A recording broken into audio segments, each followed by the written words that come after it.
धन्यवाद मेरे आप सभी मेरे साथियों को मेरे इस YouTube चैनल में क्लास 9 का आपका इस महासंग्राम के वीडियो में आपका हृदयपूर्वक स्वागत करता हूं।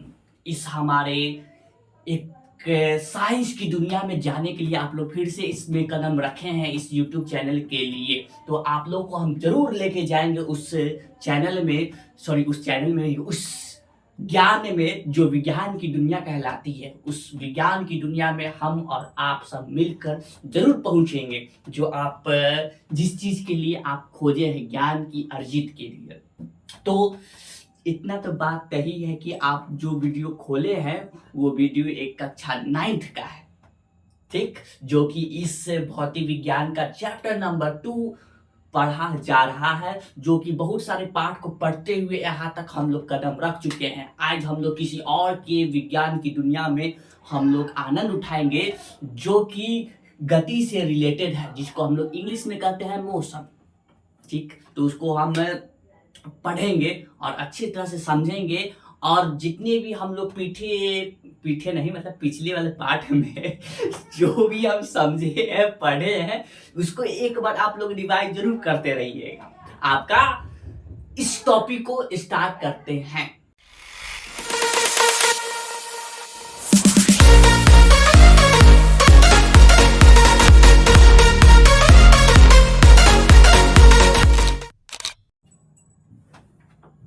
आइए हम लोग और आप सब मिलकर इस विज्ञान की दुनिया में जाते हैं। क्लास 9th बिहार बोर्ड के इस एजुकेशन लाइन में आप लोगों को इस पार्ट तक पढ़ते हुए यहाँ तक हम लोग पहुँचे हैं, जबकि आपको पिछले वाले पार्ट में हमने कहा था कि आप लोग वेग को पढ़ के रखिएगा, हम मिलेंगे अगले वीडियो में। तो इस वीडियो में जरूर हम लोग मिल तो रहे हैं, लेकिन आज की टॉपिक वेग नहीं है, आज की टॉपिक कुछ और वाली बात है, ठीक। वो वाली क्या बात है जो पढ़ाना जरूरी हम समझे, इसीलिए इस वेग से पहले इस टॉपिक को आज हम पढ़ाना चाहेंगे, ठीक। तो समझिएगा बात को। जब हम लोग शुरुआती दौर में जब स्टार्ट किए थे इस चैप्टर को, गति को, ठीक है, तो उसमें हम लोग ये पढ़े थे कि कोई भी वस्तु पहले विराम अवस्था में होती है, उसके बाद गति में आती है। क्यों? जब जब अपना स्थान बदलती है समय अंतराल में, ठीक है। तो वैज्ञानिकों ने अब इस पे गौर ये फरमाया कि अब जब कोई भी वस्तु अपना स्थान बदल रही होगी, एक जगह से दूसरी जगह जब बदल रही होगी, तो उस समय देखा जाता है क्या कि कोई वस्तु अपना स्थान समय अंतराल में एक समान हो रहा है, बदल रहा है, ठीक। और कोई वस्तु समय अंतराल में अपना जब स्थान बदल रही है तो वो असमान बदल रही है। मतलब कहने का मतलब जो हम लोग गति का जो स्थान बदल रहे समय अंतराल में, वो कभी कभी एक समान के जैसे नजर आ रहा है और कभी कभी असमान के जैसे नजर आ रहा है। तो आज का टॉपिक भी वही है, जो टॉपिक का नाम है एक समान गति और असमान गति। फिर से सुनिए, एक समान गति, असमान गति, जिसको इंग्लिश में हम लोग जानते हैं uniform motion and non uniform motion. ये पढ़ना इसलिए आवश्यक है क्योंकि आगे आने वाला जो टॉपिक वेग है उसमें भी आप लोग को पढ़ना होगा एक समान वेग, असमान वेग। जब त्वरण पढ़ेंगे तो उस समय भी पढ़ना होगा एक समान त्वरण, असमान त्वरण। इस बात को पढ़ने से पहले इस टॉपिक को पढ़ना अति आवश्यक है, इसीलिए इस टॉपिक को पढ़ाना हम जरूर समझें। तो आज का टॉपिक है, आप लोग दिल खोल के बैठ जाए, दिल खोल के नहीं, आप लोग अपना पूरा दिमाग खोल के बैठ जाए, इसको अच्छे से समझेंगे ज्ञान की दुनिया में। प्रश्न ये है कि एक समान गति क्या है, क्योंकि आज का टॉपिक है। देखिए, जैसे कि प्रकार में गति का प्रकार हम लोग जो बांटे थे वो किसी और चीज के आधारित पे था, और ये जो है किसी चीज और के आधारित पे है। ये आपका तुरंत कह सकते हैं या फिर चाल के अनुसार कह सकते हैं, चाल के आधारित पे गति के प्रकार, चाल के आधारित पे। फिर से सुनिए, चाल यानी कि कोई भी वस्तु एक जगह से दूसरी जगह जा रही है तो वो चाल के आधार पे हम बता रहे हैं कि वो एक समान तय करेगी, वैज्ञानिक ने देखा। और कोई भी वस्तु असमान भी तय करती है, बात समझे, ठीक। तो अब यहाँ पे प्रश्न उठ रहा है कि एक समान गति क्या है। क्वेश्चन सबसे पहला यहाँ पे प्रश्न ये उठा, तो इसको हम लोग परिभाषी आपको बुक के अनुसार ये करते हैं कि जब कोई वस्तु समान अंतराल में समान दूरी तय करती है तो उसकी गति को एक समान गति कहते हैं। फिर से सुनिए, कोई वस्तु समान अंतराल में या फिर अंतराल में समान दूरी तय करें।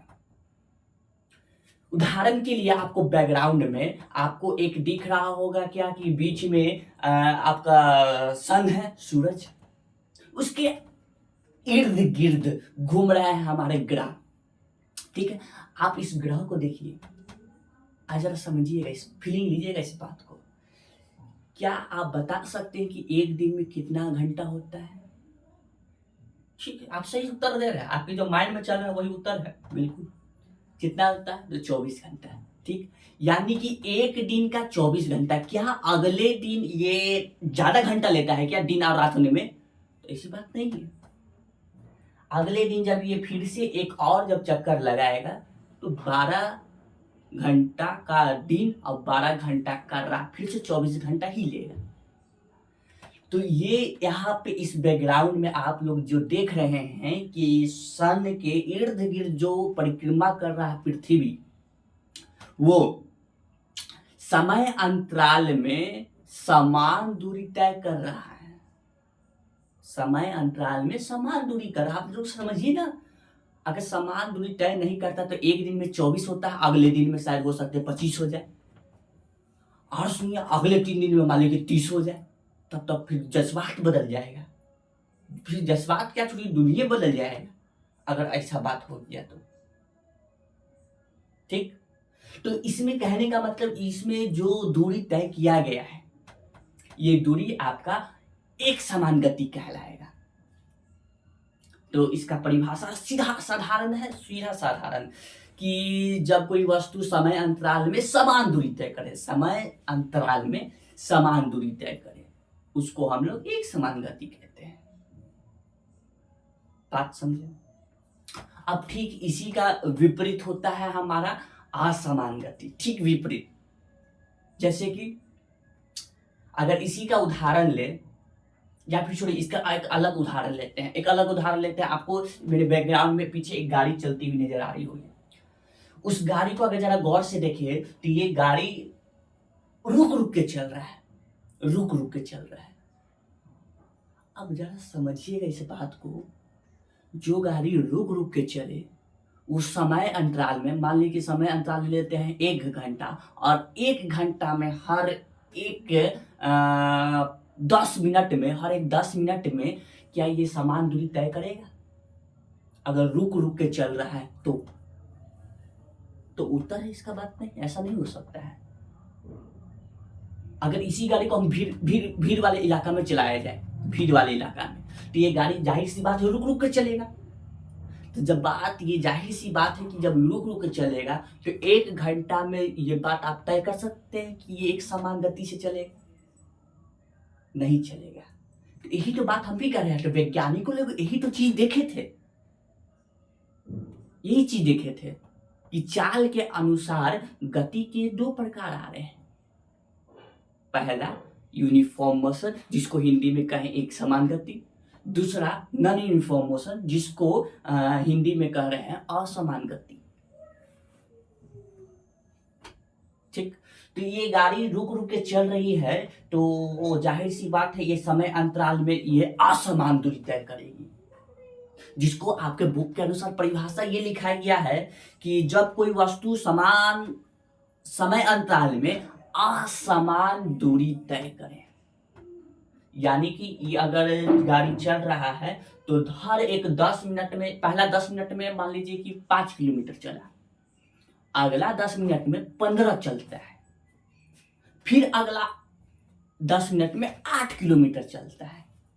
ये क्या गाड़ी चला रहा है, मजाक कर रहा है? समझ में नहीं आ रहा है। सी आपके साथ आप जो भी समझ ले, ऐसे फिलहाल तो हमको समझना है कि असमान दूरी तय कर रहा है। आपके लिए भले मजाक हो सकता है, लेकिन वैज्ञानिकों के लिए ये टॉपिक है। ठीक, तो ये बात है हमारा समान दूरी का, असमान दूरी का। और बस मिलेंगे। ये आज का टॉपिक छोटा सा है, मोटा सा है, लेकिन फिर भी अच्छा सा है। तो इसको समझने के लिए इतना देर आपने जो वक्त दिया है, इसके लिए मैं आपका आभारी पूर्वक रहूंगा। और मिलेंगे आप लोग से अगले वीडियो में। लेकिन एक बात रुक जाइए, इतना भी जल्दी क्या है, रुक के